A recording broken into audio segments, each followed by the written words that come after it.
আর্থিক সহযোগিতা করবো প্রয়োজনে আপনাদের ছেলে মেয়েগুলোকে যাতে উচ্চশিক্ষায় শিক্ষিত হয়।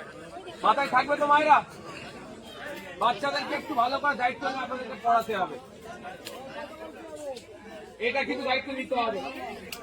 এই দেখুন, এই এসআইআর যতই ভয় খাচ্ছেন, কেন ভয় খাচ্ছেন খারাপ ভাবে নেবেন না, পড়াশোনা একটু কম থাকার জন্য। আমি ভয় পাইনি কেন, আমি লড়ে নেব। আর্টিকেল 326 সংবিধানের বলছে 18 বছরের ঊর্ধ্বে প্রত্যেকটা ভারতীয় নাগরিক ভোটদানের স্বাধীনতা থাকবে।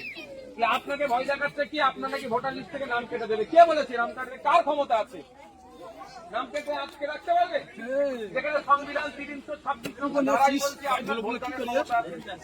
আমি আপনি না জানলে ভয় দেখাবে?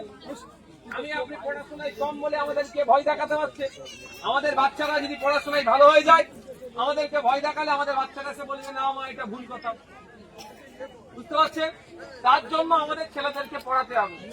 আমার সুবিধা অসুবিধা আমার ছেলেই আমাকে বলবে, অন্য কারো দরকার নেই। আমাদের ছেলেগুলোকে আমরা উচ্চশিক্ষায় শিক্ষিত করবো। সকলে মায়েরা বাপেরা ভালো থাকবে। আমার সিকিউরিটি গুলো এবার খাওয়ার সময় হয়ে গেছে, তাড়াতাড়ি